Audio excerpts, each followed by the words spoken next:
Just days after rape accused Franco Mulakkal got bail and a hero's welcome in Jalandhar,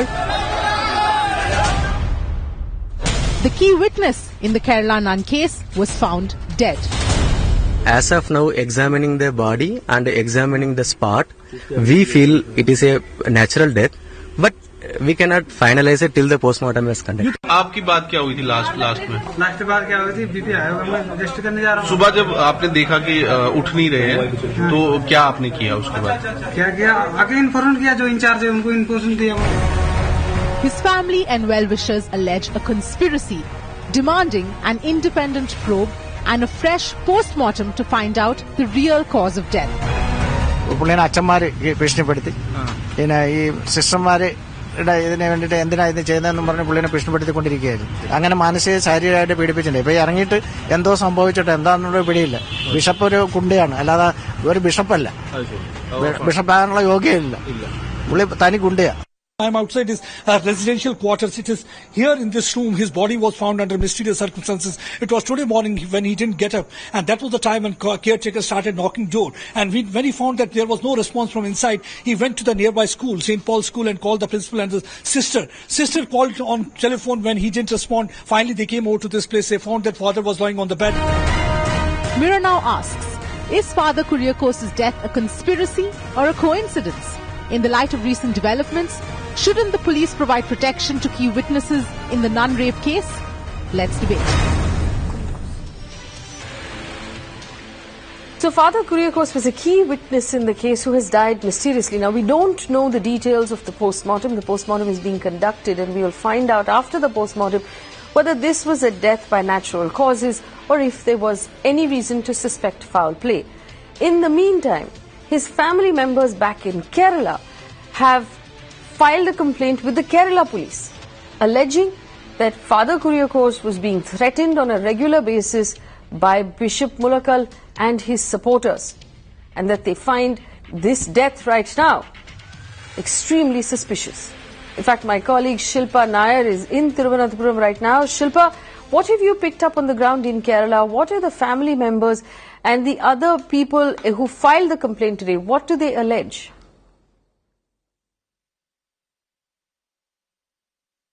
Well, Faye, I spoke to several family members of Father Kuriakose and even some of the nuns who were protesting here in Kerala, and they're all raising suspicion about the death of Father Kuriakose, especially the timing, because remember, it was on October 15th that Bishop Franco Mulakkal got bail from the Kerala High Court, and he went to Jalandhar, and you saw as to how he got a grand welcome, a hero's welcome when he went back to Jalandhar, and that's precisely the reason why the family members and these nuns are now raising suspicion over the death, because ever since Father Kuriakose spoke out against Bishop Mulakkal and expressed his support for these nuns who were protesting and also for the survivor, he has been getting many threats. In fact, stones were pelted at his vehicle, stones were pelted at one of his guest houses where he was staying in, and every day he was getting some kind of threat or the other, and he was facing massive pressure from the church itself. So that's the reason why they are saying that there is some kind of foul play.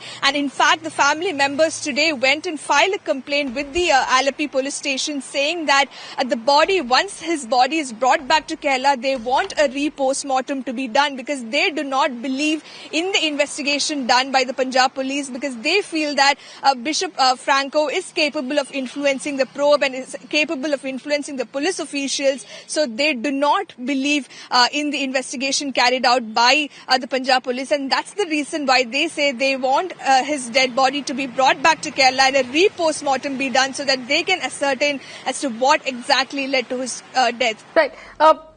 If you could tell us, for the benefit of our viewers, Shilpa, one more time, what was the role that the now deceased Father Kuriakose was playing in this very important case of this rape of the nun in Kerala? What was his role in that case?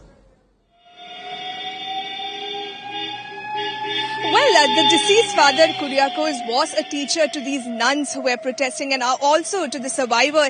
And it was to Father Kuriakose that these nuns first confided to. Like, they went and approached Father Kuriakose and told him about the abuses and the alleged rape, of Bishop Mulakkal, and said that, he has been abusing his power, and that's when he came out in support.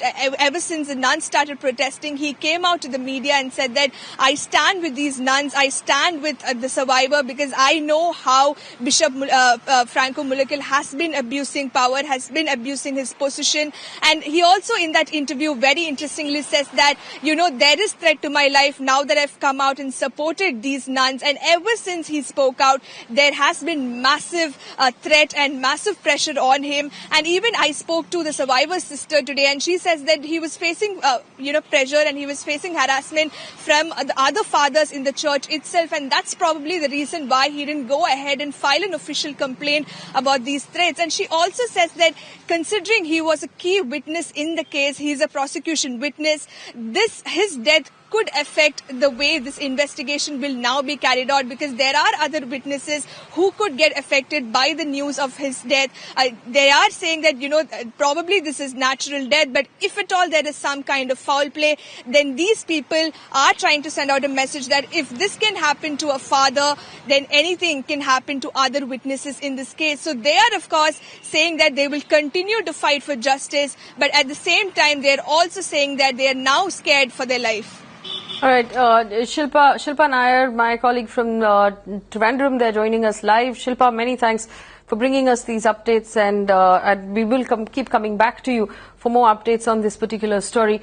There are lots of worrying details in this case. Some portions of this case seem rotten on the inside. For example, Franco Mulakkal has written to all of his colleagues on the letterhead of the Bishop of Jalandhar, proving that he still holds that position. The welcome he received when he returned to Jalandhar after being released on bail sent a chilling and a worrying message to everyone who was standing against him. And one of the key people standing against him was found dead today. I want to reiterate to our audience, we do not have the details of the post-mortem, and we still do not know the reason or the cause of death in this particular case. But the family of the deceased has filed a police complaint alleging foul play. Joining me on the show, A.L. Banerjee, former DGP Uttar Pradesh, K.K. Manan, criminal lawyer, Sandhya Raju George, advocate with the Kerala High Court, who represents the nuns. Aniket Nikam is a lawyer here in Mumbai. Abraham Mathai, president of the Indian Christian Voice. Rabin is a reporter with Mathrubhumi who interviewed the deceased the last time he spoke with the press. And Dr. Astrid Lobo is a member of the core team of the Council for Women at the Catholic Bishops' Conference of India. Welcome all of you to this conversation. Thank you for joining us. Aniket Nigam, I will start with you. Key witness in this case is found dead today. As a lawyer, and this is a prosecution witness, this is someone who gave the victim support from day one. What are you reading into this? Well, let me tell you that this case is becoming murkier by every passing moment. The chronology of events is extremely disturbing. Father Franco is released on bail by the High Court after imposing several conditions. When he is released on bail, he is received with a grand and massive welcome. Now that is one which sends a wrong signal to the society, number one. Number two, one of the principal witnesses in this case, Father Kuriakose, to whom many of these victims have confided in and who spoke against the accused person, was found dead in extremely suspicious circumstances. Now let us not forget the fact that the person who is found dead was one of the key witnesses of the prosecution. Of course, the post-mortem report will reveal the cause of death, but at this moment one could say that this death could be homicidal in nature, number one. Number two, the manner in which this entire episode is seen. If we take a helicopter's view, one would come to know, or one could actually see, that there is nothing right in this case, and whatever is happening because of the pressure and influence that the accused is wielding. Now that is the question that we have to answer, that in India today we do not have a witness protection program. All these witnesses, all these victims are extremely vulnerable. They are extremely susceptible. Now in a situation like this, when one of the key witnesses of the prosecution is found dead in extremely suspicious circumstances, it raises questions. It raises questions on the investigation of the police, because charge sheet is not filed as yet. And pending the investigation, witnesses are dying. This is sending a wrong signal. Nobody is going to come out in future to speak against him. Pending the investigation, charge sheet not been filed yet. This individual was given bail, and that alone should be extremely worrying. A.L. Banerjee, former DGP Uttar Pradesh. Mr. Banerjee, if you had an opportunity to look at the details of this case, do you find the progression of this case worrying?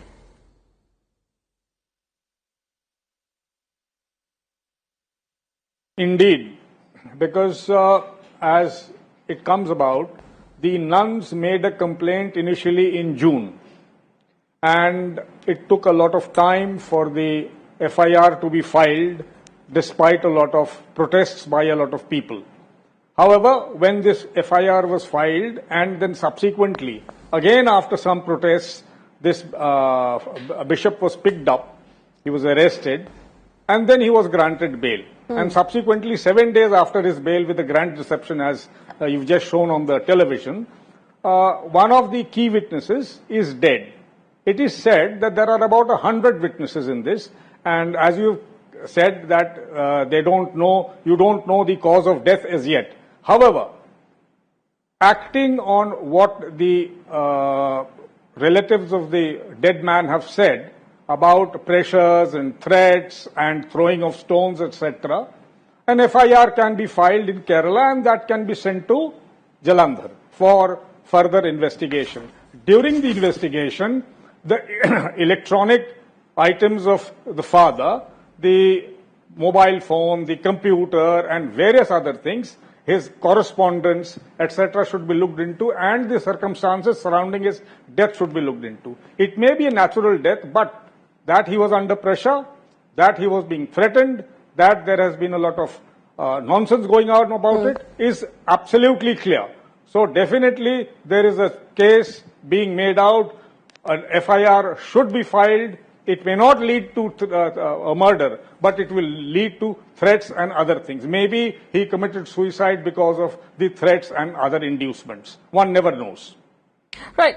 In fact, there has been a letter that has been written by Father Kuriakose's brother to the Chief Minister of Kerala, and we have a copy of that letter. It says, everybody knows my brother had given Section 161 statements under the CRPC to the investigative team against Bishop Mulakkal, which is a highly sensational case. It also goes on to say that Kuriakose was repeatedly threatened by persons close to the bishop. They damaged his car. They threw stones at his house in Jalandhar. All of these matters are in a complaint to the police officials in Jalandhar. It was a deliberate attempt on the part of the bishop and his supporters to influence and threaten. Though my brother was diabetic and he was a BP patient, he had no major health problem. 3 days ago, I spoke with him and he told me that he was facing threats and other hooliganisms from associates of the above bishop. Now, on the phone line with me is Reben.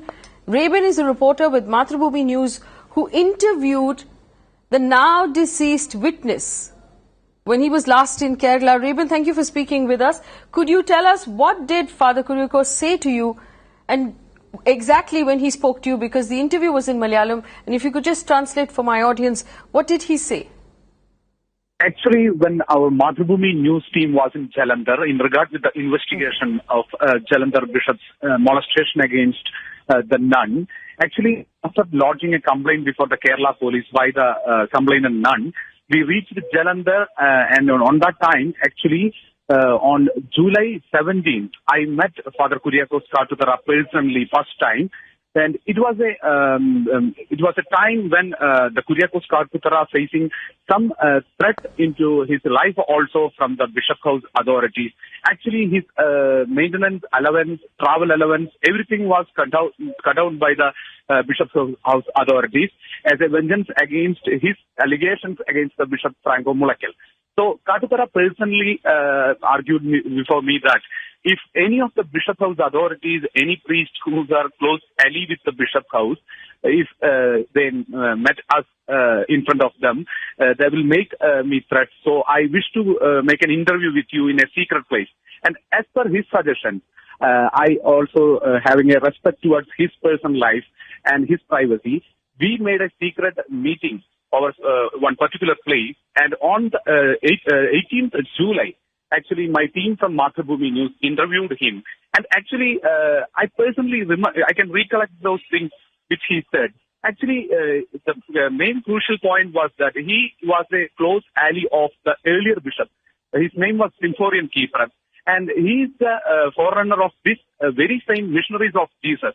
And when Symphorian Kiprat was found, this congregation, MJ Sisters, missionaries of Jesus Sisters, this died fellow, Father Kuriakose Katutara, was the vocational trainer.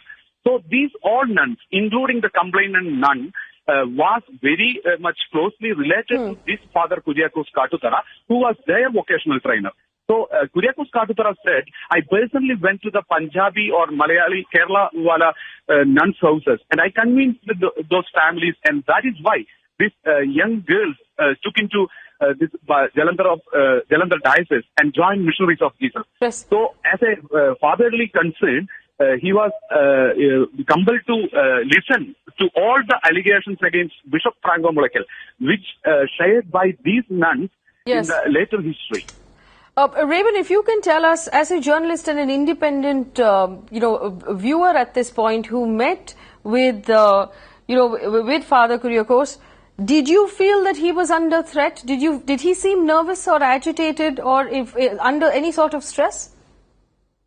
Yes, of course, he was under threat, and which I personally felt with my Mathabhumi team. Me and Mr. Camera person Jagdish Singh was there, and we too personally felt that this Bishop Franco Mulakkal and the Bishop House making some suppression or trying to dominate him over his religious or administrative functions.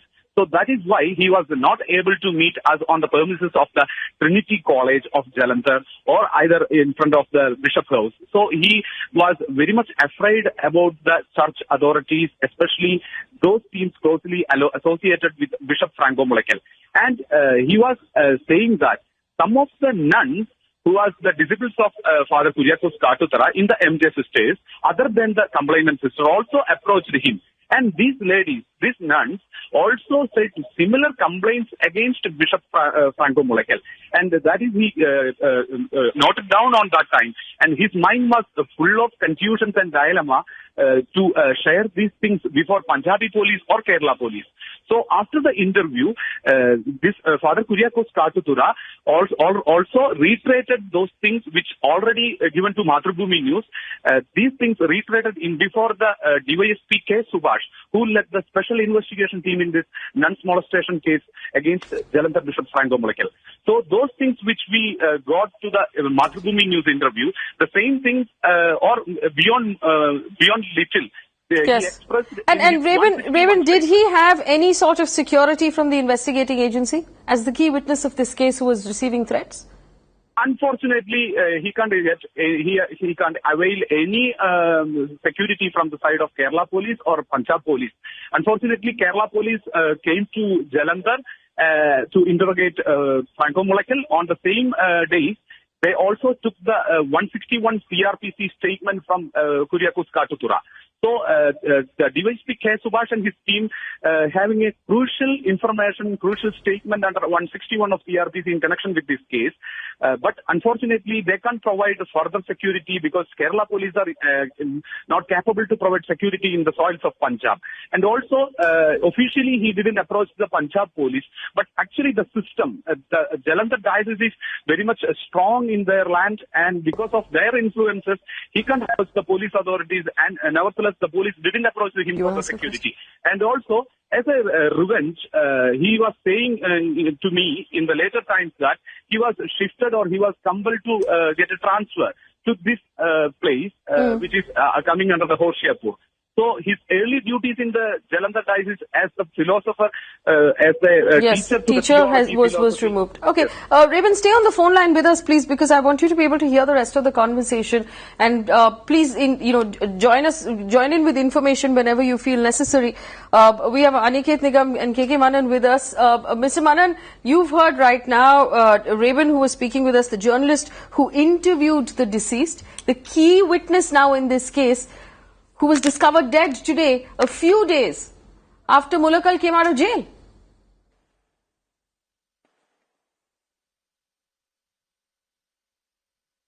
Now, one by one, I would like to tell you, when the accused move an application before the court for bail, he gives the undertaking that he will not tamper with the prosecution evidence. There are no chances of his absconding from the case, and he will not directly or indirectly contact with any witness.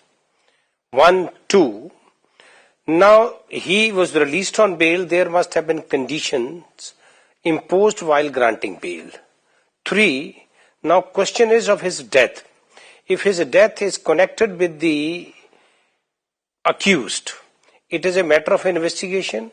If the investigation find tomorrow that he was murdered or he was compelled to be, whatever the circumstances, he has died, is if at all connected with the case, as one of my friend was telling that his statement under section 161 CRPC has been recorded.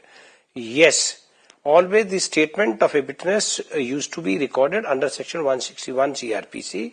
It's not a new thing. Another section is 164 CRPC, where the witness can be examined by a magistrate under section 164 CRPC. Now in this case, he was a star witness. And you were just explaining that he was already making complaints about his danger, about his life.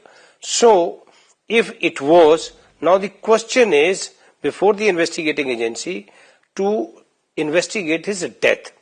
If his death relates to the accused in any manner whatsoever, then investigating agency has to go for cancellation of his bail, and bail will be cancelled 110%, because if the investigating agency will be able to prove it, yes, that he died under these circumstances.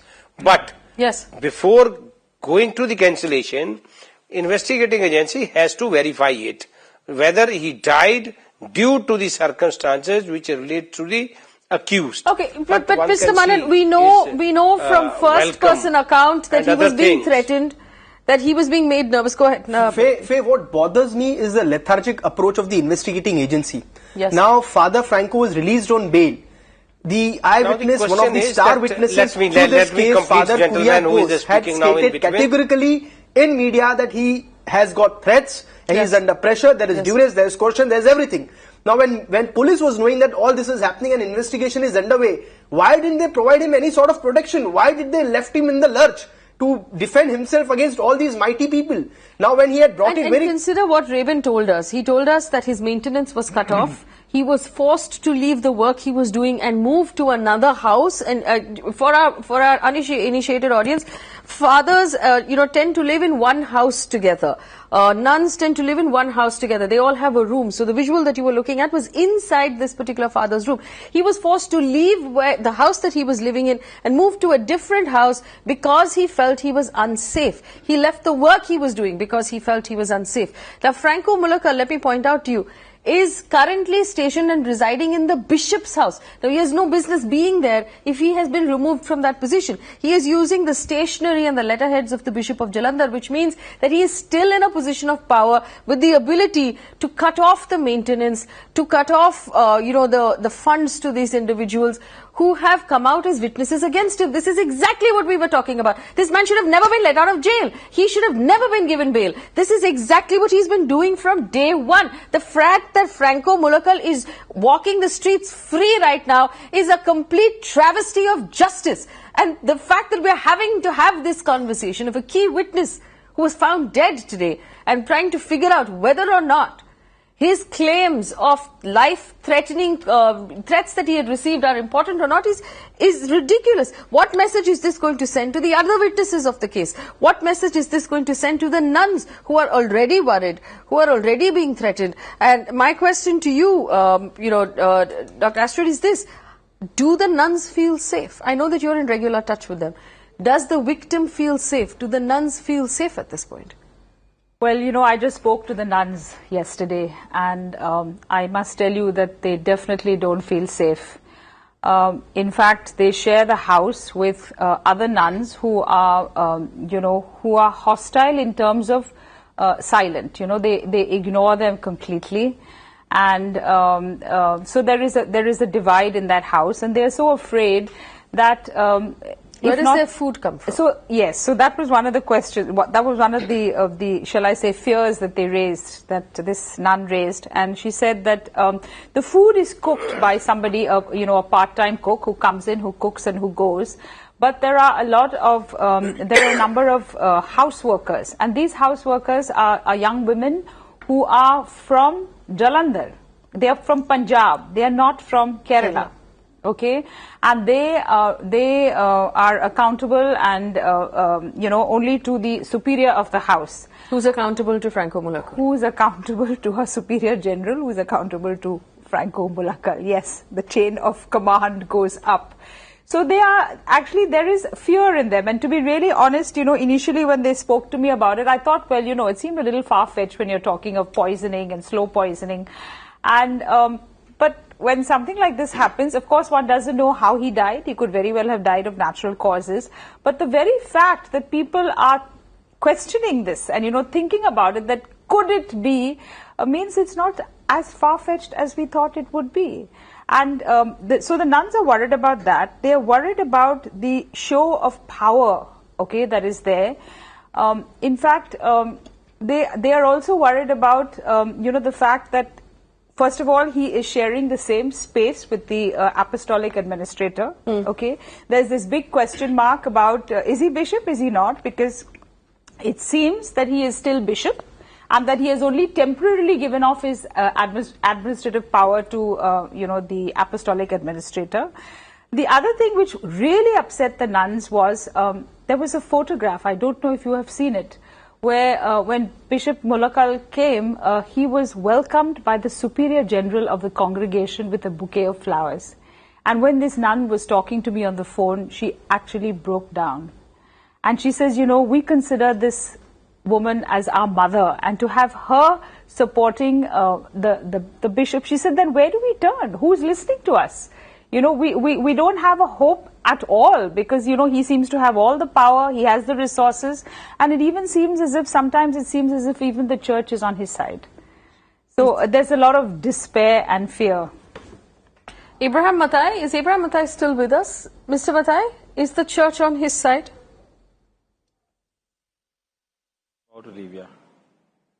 At least it appears so, and I said earlier, or yet to another channel, the circumstances in which Father Kuriakose was found, it stinks of a conspiracy. And especially in the light that that when Bishop came about 1 week back, he was given such a royal welcome. The police has also come to the conclusion that it is, they've said it's a heart attack. So this needs a thorough probe. The court has to intervene now in this case, because it appears so. If you look at the past record of the last 3 months, how the church behaved, how Bishop Mulakkal behaved, this needs a further, a very serious kind of investigation to go to the bottom of the truth. I'm not saying it may not be a natural death. It could be. But as of now, it appears very suspicious. And the people of India and the people of the church also wants to know this.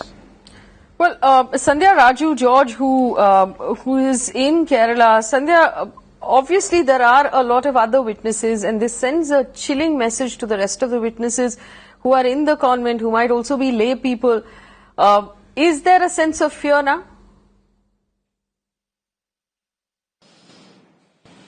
There is. When I spoke to one of the sisters, they were also very apprehensive. They're waiting for the post-mortem report actually. It is actually, when we filed the petition also, we had asked specifically for a witness protection program. So the court had said that you can apply to the court if there is any kind of apprehension. But now in this case, no one thought that in Jalandhar the prime witness would die. And it is a chilling message for all the other people who are going to be, who are going to be named in the charge sheet as witnesses for the prosecution. So we need to do. We will have to take a strong action now. Sandhya Raju, here's my question for you. You're familiar with the entire case of the nuns.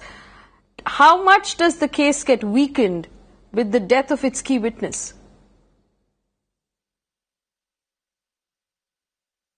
See, this is a case which has been taken on the files of the police almost after 2 years.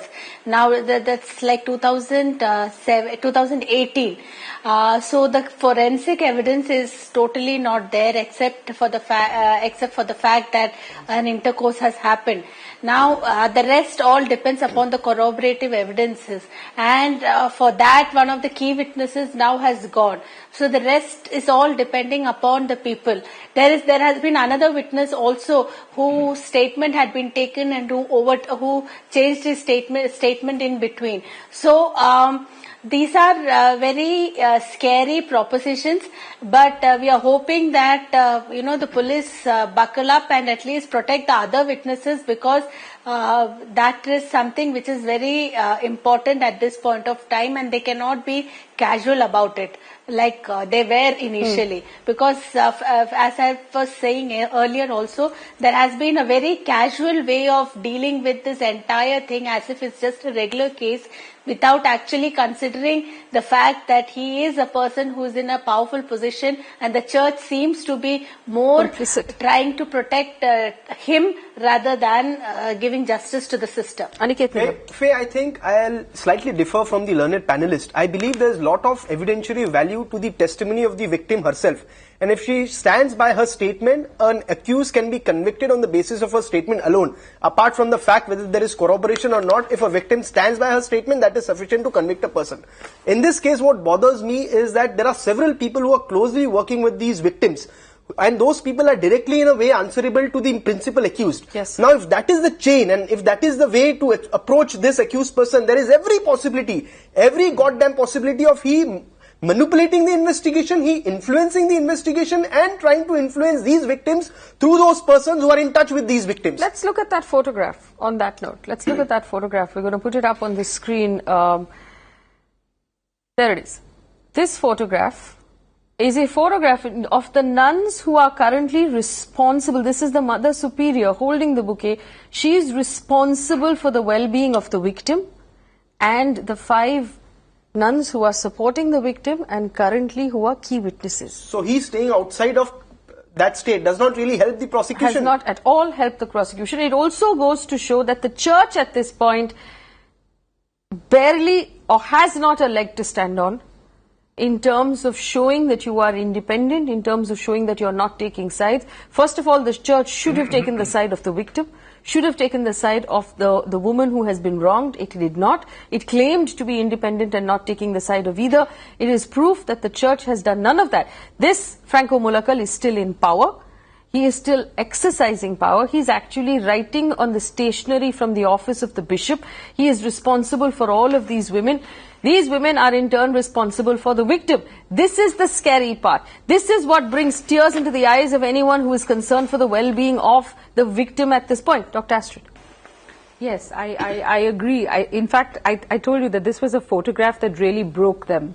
And this sister who spoke to me, she said that the survivor was literally weeping when she saw this photograph. I think it hit her more than when she saw the, the kind of rousing welcome that Franco Mulakkal got when he came. And yes, I think just to explain this, if you just explain the people in this photograph, what is the Mother Superior? What does the Mother Superior do? So basically what happens is every congregation has a head, and that head is the Superior General. Okay, yes. The Mother Superior General is the person who's in charge of the entire congregation. And this is the person who's here, who's giving what shall I say, a bouquet to So when we say in charge, we mean health, safety, everything. Food, finance. They will do placements. They will make the big decisions. So, for instance, if you want to transfer somebody, the Superior General would be the one who would Do the nuns have the option of saying no to her? No. They have a vow of obedience. They have to listen to everything she says. Yes. I don't know whether the vow of obedience is to her particularly. I honestly don't know, because every congregation has their own kind of vows. But yes, by and large, a nun would not be in a position to say no to her Superior General. So actually speaking, but interestingly, the 5 sisters who are there now with the survivor, in a sense, have said no. So they have taken a stand which has gone against, I would say, the chain of command. Yes. Mr. A.L. Banerjee, former DGP Uttar Pradesh, joins us right now. Mr. Banerjee, it does seem like the police in this case has not just failed to do its job, failed to protect the witness, failed in almost every sense.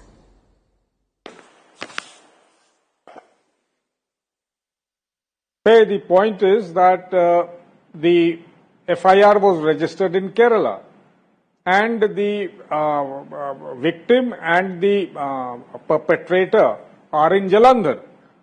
So the Kerala police came, and as is correct, they arrested this man, they took him to Kerala. It is the prosecution in Kerala which was unable to prevent this person from getting bail, number one. Number two, once he goes back, in fact, what you said is very correct. This church is a system. It has a bureaucracy. They should have taken into account what is happening. However, when they have not taken into account, now what the police should do is to be able to separate the victims and those who are supporting the victims from the bishop, or rather the would-be bishop. I don't know if he is the bishop or not, as you've just said.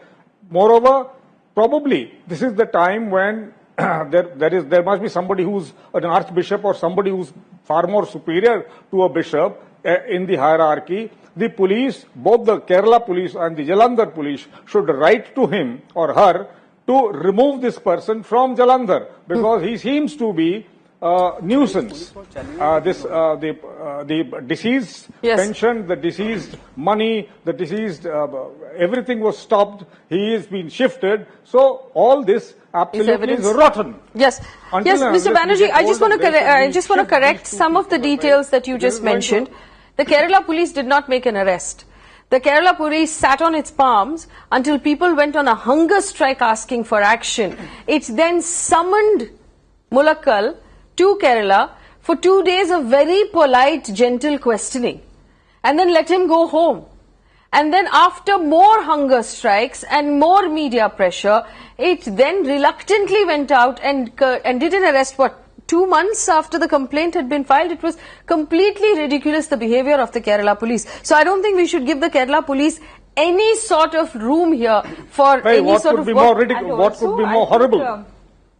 Yes. Franco Mulakkal himself has said that his stay in prison was like a 21-day retreat. Yes. Definitely. He said it was like a 21-day retreat. He had no inconvenience, that he had enough time to be comfortable.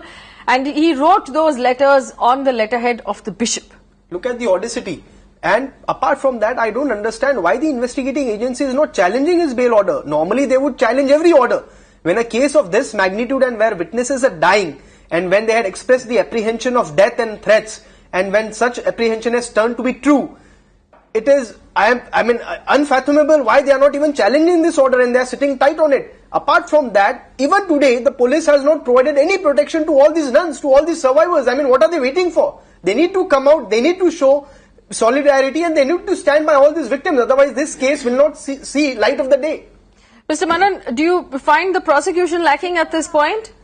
If I can intervene, Okay, I'm sorry. Sandhya Raju, please. Sandhya Raju. I totally agree with him, but the question is that let us discuss the core issue. Yeah. What I want to say is that there is a kind of police protection given. There is a kind of police protection given to the sisters. And the investigating agency is... Right, just 1 second, Mr. Manan. Sandhya Raju, what police protection has been given to the sisters? Yeah, there is a kind of police protection given to the sisters, wherein there is a police person supposed to be standing outside the convent in which they are staying, but that's all it is. There is no other protection given to any of the other witnesses which was specifically asked for. And if suppose the sisters feel that there is some kind of apprehension, they can immediately contact. There's a hotline. That was what they had mentioned in court, that there's a hotline with the police inspector, so that if they feel that there is any kind of danger, they can call him. But the thing is, from the beginning, despite police protection, even after the FIR was lodged, there has been instances which do not give confidence to the sisters. Like? So that is something which we need to really worry about. Instances? Because despite police protection, if the sisters are not feeling confident, then it's not effective police protection. What, Sandhya Raju, what instances are you referring to? See, there was one instance where the scooter which they were traveling, they used to travel, was manipulated. The gearbox was damaged, sabotaged. So that was one instance. The second instance was there was this entry by one of the priests who called her up, who came with a driver who had an alleged criminal background. There was another instance where there was this priest, a parish priest, calling them up, asking for, trying to settle the case. Though the police had taken steps immediately, they had the access to the sisters to take all these steps. So, that doesn't give them enough confidence. All right, so we have to wrap up the show now because I've run out of time. But in conclusion, this is where we are. The key witness in the Franco Mulakkal rape case. I'm not going to call this a nun rape case anymore. This is the Franco Mulakkal rape case. The key witness was found dead today. And that is very worrying. Now, we don't know, like I said, the causes of the death. But his death does weaken the case. It also sends shivers down the spine of the survivor and the 5 nuns who support her. The people who have failed the women, the church, the Catholic Church and everybody in it has failed these women. The prosecution, the investigating authorities, the police for failing to give protection. Everyone has failed these women. And we do have right now journalists who tell us that their last conversation with this key witness, this father, was about the fact that he was receiving threats and he was nervous and he was under pressure constantly, to a point where he refused to speak to the press in public view and he asked if he could meet them in secret instead. His last interview was about the threats he was receiving and the fear that he had for his life. This entire case reeks and is now stinking of foul play from top to bottom. I don't understand what power Franco Mulakkal has over the entire Catholic Church, over the entire prosecution, the entire law enforcement agency, both in Punjab and in Kerala. Who is this man and why are all of these people protecting him? It is shocking and it's despicable that while we talk about a Me Too campaign in India, we cannot stand by this one woman who is in the custody of the church and still at risk. I appeal to the Supreme Court at this point to take suo motu cognizance of this case and please step in. Thanks for watching.